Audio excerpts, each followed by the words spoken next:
Kamu berdiri sendirian di tengah padang yang luas, diselimuti kabut yang tak menyingkap arah. Dari kejauhan samar terdengar gema kawanan. Langkah yang serempak, tawa yang dipaksakan, dan bisikan aturan tak tertulis menentukan bagaimana kamu seharusnya melangkah, berbicara, bahkan bermimpi. Namun, di titik ini, kakimu enggan bergerak mengikuti arah mereka. Ada sesuatu dalam jiwamu yang mulai bergetar. Sebuah pertanyaan hening yang tak lagi bisa kau abaikan. Apakah aku benar-benar hidup sebagai diriku sendiri, atau hanya pantulan dari orang-orang di sekelilingku? Sejak kecil, kamu dibentuk untuk percaya bahwa keselamatan terletak dalam jumlah, bahwa menjadi bagian dari keramaian adalah tanda kewarasan, bahwa kesendirian adalah pertanda bahaya, pembangkangan, bahkan kegilaan. Tapi kini kamu mulai merasakan sesuatu yang menusuk dari dalam.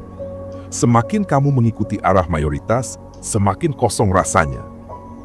Mengapa berada di tengah banyak orang justru membuatmu merasa paling terasing? Nietzsche menyebut mereka kawanan, mereka yang memilih kenyamanan daripada kejujuran, mereka yang rela menukar kebebasan demi rasa aman dalam persetujuan, mereka yang hidup bukan untuk menjadi otentik, melainkan untuk diterima. Tapi sekarang tanyakan ini pada dirimu sendiri. Di mana posisi kamu? Apakah kamu masih berdiri di antara mereka? Atau diam-diam jauh sebelum ini, jiwamu sudah menjauh, karena telah menyadari bahwa hidup bukan sekadar meniru orang lain, tapi menjadi diri sendiri, meski konsekuensinya adalah keterasingan. Dan dari sanalah muncul pertanyaan yang lebih dalam. Apa yang sesungguhnya terjadi ketika kamu memilih untuk meninggalkan kawanan? Apa yang mulai berubah di dalam pikiranmu, di dalam hatimu, dalam cara kamu memandang dunia dan menjalin hubungan dengannya? Mengapa jalan yang kamu tapaki menjadi begitu sepi, namun pada saat yang sama terasa begitu jernih dan nyata? Dan mengapa setiap langkah menjauh dari kawanan terasa seperti mendekat pada kebenaran, meskipun dibarengi rasa kesepian yang mengguncang fondasi batinmu? Jangan terburu-buru mengejar jawabannya, karena sebelum kamu bisa benar-benar memahami makna keberanian untuk menyendiri, kamu harus menembus lebih dalam lagi, menyelami akar masalahnya, jebakan halus yang membuat begitu banyak orang tetap tinggal dalam kerumunan, bahkan ketika jiwanya sudah lama ingin melarikan diri. Dan itulah yang akan kita bongkar dalam bagian selanjutnya.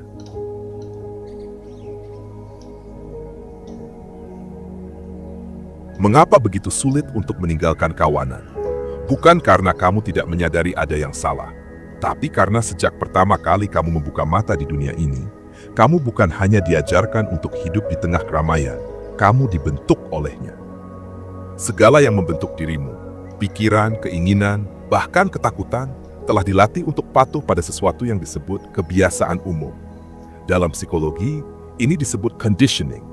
Proses bertahun-tahun di mana otakmu dikondisikan untuk merespons bukan berdasarkan suara jiwamu, tapi sesuai harapan dunia luar. Ingat masa kecilmu.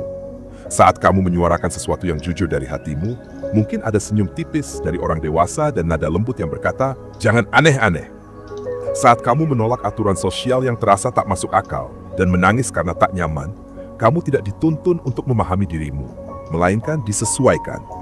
Dan begitulah kamu tumbuh, bukan dengan diarahkan ke dalam batinmu sendiri, melainkan dijauhkan darinya. Semua itu datang dengan imbalan yang menggiurkan, diterima, dicintai, dianggap normal. Nietzsche menyebut fenomena ini sebagai moralitas kawanan, sebuah sistem etika semu yang tidak lahir dari kesadaran individu, melainkan dari ketakutan kolektif. Ketakutan untuk menjadi berbeda, takut dikucilkan, takut ditinggalkan sendirian dalam kesunyian. Kawanan menciptakan realitas di mana kebenaran tidak dibentuk oleh keberanian untuk berpikir mandiri, tapi oleh suara mayoritas, oleh konsensus terbanyak. Dan di titik inilah jebakan menjadi semakin licin dan tak terlihat. Karena kamu mengira bahwa kamu sedang memilih. Kamu merasakan kebebasan. Namun kenyataannya, kebebasan itu hanyalah ilusi yang telah dikurasi dengan rapi. Pilihan-pilihan hidup yang kamu ambil, mulai dari gaya berpakaian, pekerjaan yang kamu anggap terhormat, cara mencintai, hingga cara mendefinisikan kesuksesan, semuanya merupakan hasil dari cetakan sosial yang tak pernah kamu pertanyakan secara mendalam. Apa dampaknya? Identitasmu menjadi rapuh, kabur. Kamu tak lagi bisa membedakan mana yang benar-benar suara hatimu dan mana gema dari suara kawanan yang terus bergema di dalam kepalamu. Kamu tersesat bukan karena tak tahu jalan, tapi karena semua jalan yang tersedia telah dibuat agar kamu selalu kembali ke tengah kawanan. Dan ketika akhirnya kamu merasakan dorongan untuk menyimpang, untuk melangkah menjauh, tubuhmu bergetar. Pikiranmu berbisik, apa aku gila? Apa aku terlalu rumit? Apa aku akan mati sendirian? Padahal yang kamu hadapi bukan kegelapan nyata, melainkan bayangan yang dibentuk oleh sistem yang takut pada manusia yang terlalu sadar. Nietzsche menyindir ini dengan pedas. Orang yang melihat terlalu dalam akan dianggap berbahaya. Karena begitu kamu sadar, kamu sulit untuk kembali. Kamu mulai melihat celah dalam ilusi kolektif. Dan itu menakutkan, bukan hanya bagi dirimu, tapi bagi seluruh sistem yang menggantungkan stabilitasnya pada kebutaan massal. Tapi perjalanan ini belum selesai. Apa yang terjadi jika kamu tak berjalan menjauh? Apa yang mulai rusak dalam hidupmu? Dan apa yang diam-diam mulai tumbuh kembali? Itulah yang akan kita gali di bagian berikutnya. Konsekuensi tak terlihat dari meninggalkan kawanan.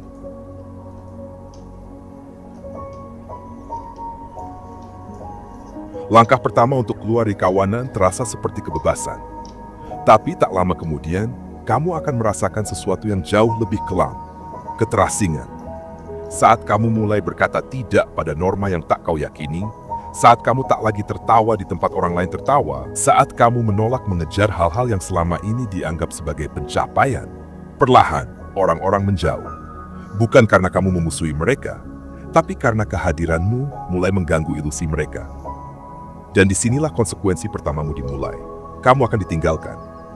Orang yang berpikir berbeda seringkali dianggap rusak, bukan karena pikirannya salah, tapi karena pikirannya mengancam kenyamanan kolektif. Kamu tidak harus menjadi antagonis untuk ditolak. Kamu hanya perlu menjadi jujur. Dari sini muncul konsekuensi kedua, keraguan akan identitas. Saat kamu meninggalkan kerumunan, kamu juga meninggalkan cermin-cermin yang biasa kamu gunakan untuk membentuk dirimu. Di tengah kawanan, kamu tahu siapa kamu karena kamu tahu siapa mereka. Tapi ketika kamu berdiri sendiri, kamu mulai bertanya, jika aku bukan seperti mereka, lalu siapa aku? Dan yang lebih menghantui, jika aku kehilangan mereka semua, apakah aku masih ada? Dalam psikologi eksistensial, ini disebut sebagai kehampaan ontologis. Kekosongan identitas yang muncul ketika ego tidak lagi mendapat validasi dari dunia luar. Banyak orang yang mencoba kembali ke kawanan hanya untuk mengisi kekosongan ini, tapi mereka kembali sebagai bayangan, bukan diri yang utuh. Lalu ada konsekuensi ketiga yang lebih halus tapi sangat menghancurkan. Keraguan terhadap realitas itu sendiri. Setelah kamu melihat bahwa banyak hal yang kamu anggap benar ternyata hanya kesepakatan sosial, kamu mulai meragukan segalanya. Apa itu cinta? Apa itu kebahagiaan? Apa itu makna? Tidak ada lagi jawaban siap pakai. Semuanya harus kamu gali sendiri dari nol dengan risiko tidak menemukan apapun. Inilah titik di mana banyak pemberontak gagal. Mereka menyangka meninggalkan kawanan berarti langsung menemukan kebebasan. Mereka tidak siap menghadapi kehampaan yang datang bersamanya. Nietzsche menyebut momen ini sebagai kematian Tuhan. Bukan dalam arti religius semata, tapi sebagai simbol dari runtuhnya sistem makna lama. Dan ketika itu runtuh, jiwa manusia terpapar dalam ketelanjangan paling menyakitkan. Tapi, dalam kehancuran inilah, benih-benih baru bisa tumbuh. Dalam hening yang menyesakkan inilah, suara asli jiwamu mulai terdengar samar. Namun sebelum kamu bisa mendengarnya dengan jelas, kamu harus melewati satu tahap lagi, pemberontakan terhadap rasa takut yang dibisikkan dunia. Karena kebenaran yang kamu cari tidak bisa ditemukan di tengah keramaian. Ia menunggu di tempat yang paling sepi. Lalu bagaimana cara melangkah ke sana? Bagaimana cara melawan sistem internal yang masih ingin kau tunduk? Itulah yang akan kita bahas di bagian berikutnya. The Rebellion. Bagaimana melawan kawanan dan membebaskan dirimu sepenuhnya.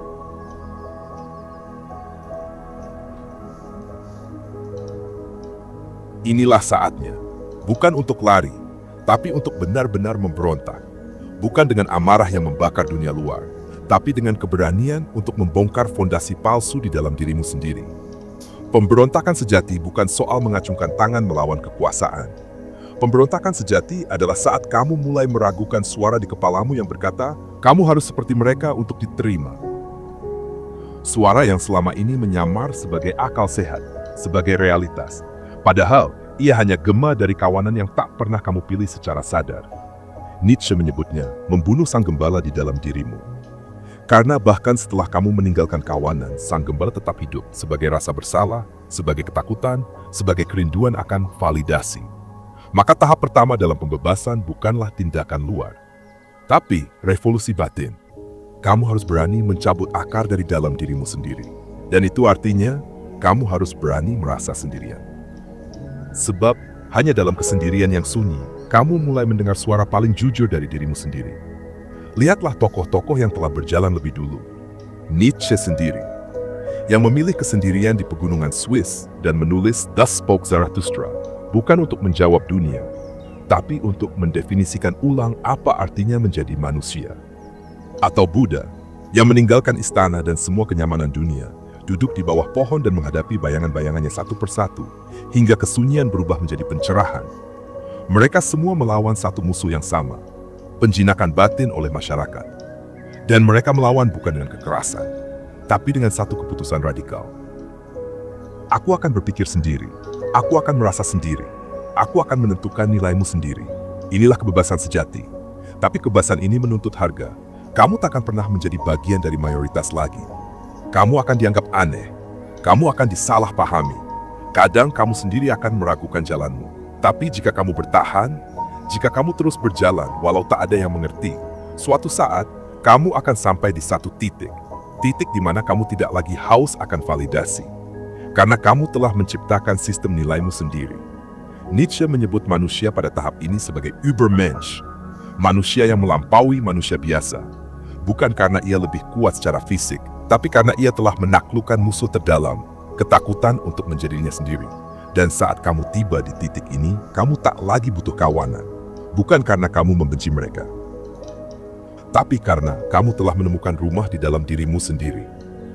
Namun, masih ada satu hal lagi, sebuah pemahaman terakhir yang tak bisa dipelajari, hanya bisa dialami. Sebuah kebenaran akhir yang menunggu setelah pemberontakan ini.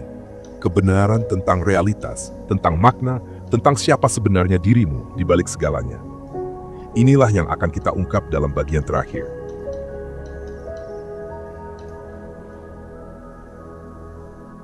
Setelah pemberontakan, setelah sunyi panjang dan penolakan dari dunia luar, kamu akhirnya tiba di tempat yang paling tak terduga, dirimu sendiri.